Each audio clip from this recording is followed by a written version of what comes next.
Hey folks, welcome to the show. Hope you're doing well. I am after that result. You probably know the Kings won 4-2 over the Oilers. No, other way around, my bad. Oilers won 4-2 over the Kings. That's why I'm happy. I wouldn't be happy if the Kings won 4-2. Before I get into the game, I wanted to talk about just the importance of this game. I'm sure it's not lost on you if you look at the standings that not only do the Oilers need these wins to surpass the Golden Knights, but to stay ahead of the Kings. I believe if they lost, I'll just might as well check the standings right now. I have them in the run. Excuse me. Yeah, if the Oilers lost, Kings would have taken our spot in the playoffs. So that already creates a large amount of importance. But it feels like whenever the Oilers and Kings play, it kind of determines how they're going to play for the next while. At the beginning of the year, if you recall, the Kings were playing very well. They were maybe, let's say, right here, super high up. They were doing amazing. The Oilers, I recall, certainly, the Oilers were not. And eventually the Oilers started winning, and the Kings started losing, and they eventually got to a point where they were both playing around the same level, and that's when their first game happened. And the Oilers won that game, and the Kings lost that game. And the Kings would go on to lose a ton, and the Oilers would go on to win a large amount. And then eventually, the Oilers stopped their winning because it couldn't happen forever, and the Kings stopped their losing because that also couldn't happen forever, unfortunately.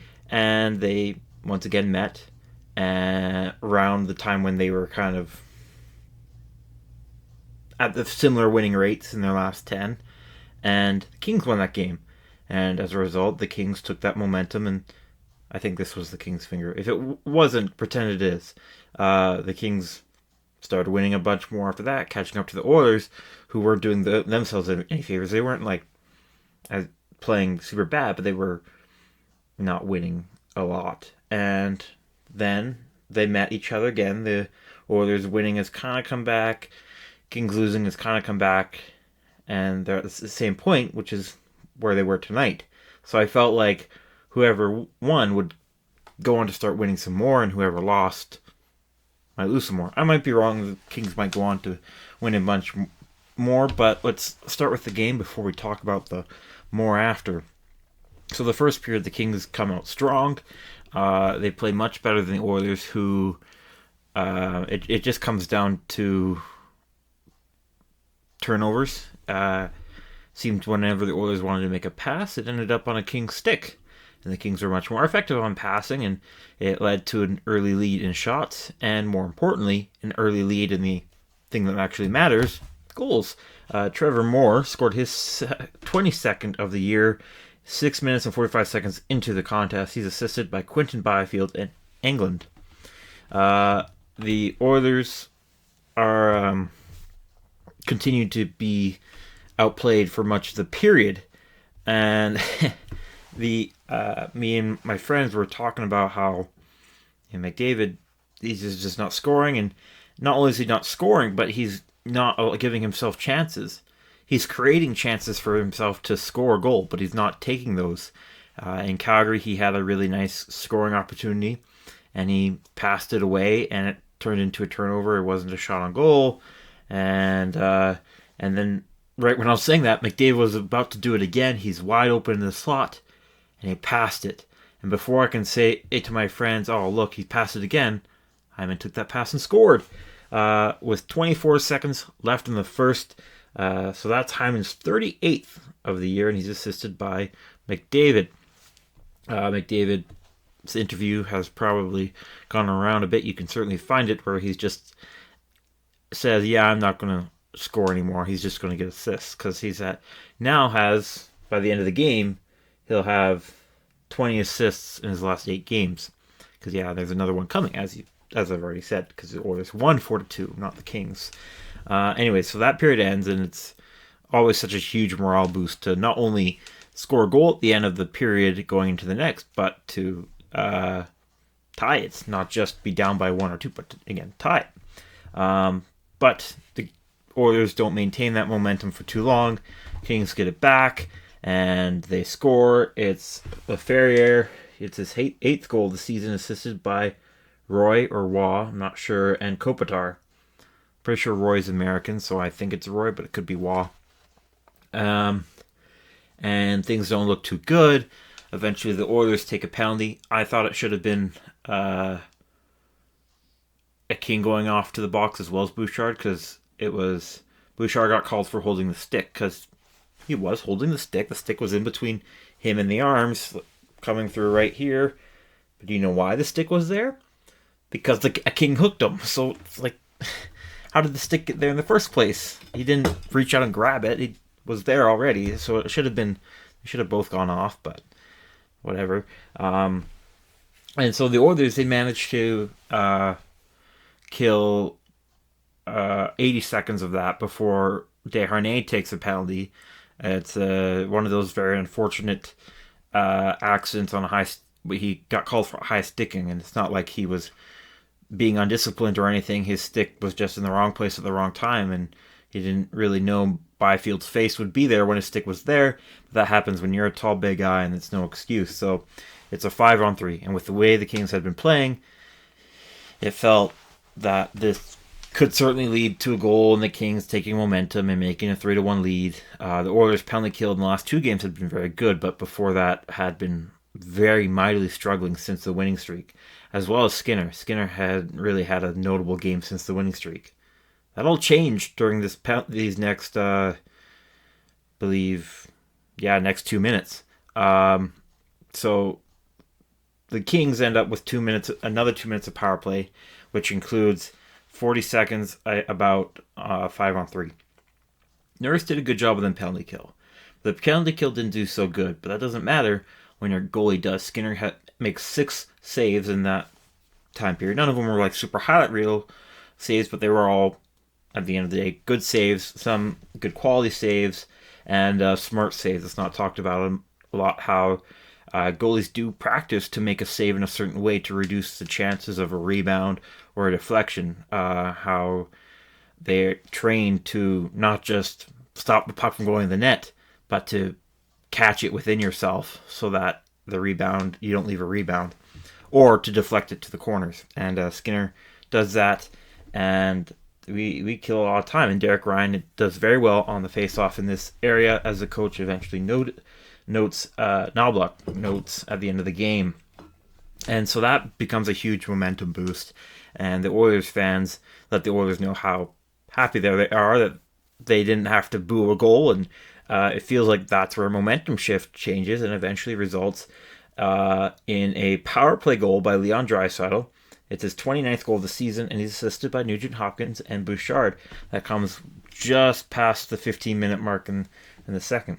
So we head into the third period, and the shots are mostly even during this period. The Kings led the shots in all three periods, but this one was a bit more even, and part of it was because eventually the Oilers didn't need to get a lot of shots because they not only take the lead, but build on it. First, it's Evan Bouchard early into the third period, 1 minute and 25 seconds in. It's Bouchard's 15th of the season, and he's assisted by the two superstars, McDavid and Draisaitl. And then 15 minutes later, Nugent Hopkins scores his 16th of the year. It's a very nice play between him and Connor Brown, and Matthias Janmark picks up a secondary assist on that play. And the Oilers win it 4-2. Very good game. Very important game, as talked about earlier, and I expect this to result in more winning for the Oilers and hopefully more losing for the Kings. Sorry, Kings fans. I've cheered with you in the past, so don't feel too unwelcome. Only a little bit. I'm just kidding. If you're even watching. So yeah, we'll see how that happens. I think tomorrow is one of those days where Oilers fans might find themselves cheering for the Flames. Flames play the Kings tomorrow, and a Flames win would bring a lot more comfort to the Oilers. Besides, if you're going to lose a playoff spot to a team, I'd rather lose it to an Alberta team than a California team. But Again, plus the Flames aren't really threatening an Oilers playoff spot. Not nearly as much as the Kings are. So anyways, Oilers win 4-2. That's the important side of things. But there are some other key things to take away. Faceoffs were pretty much even. The Oilers won 30 of the 58 that were taken. But it is important to note that Nugent Hopkins, who hasn't really been too good on the faceoff circle, did win 11. Unless actually maybe the score is messing with me. Because it says Nugent Hopkins won 11 versus Draisaitl's 3. I think they're mixed up. But Derek Ryan was also good in the faceoff circle. He won 5.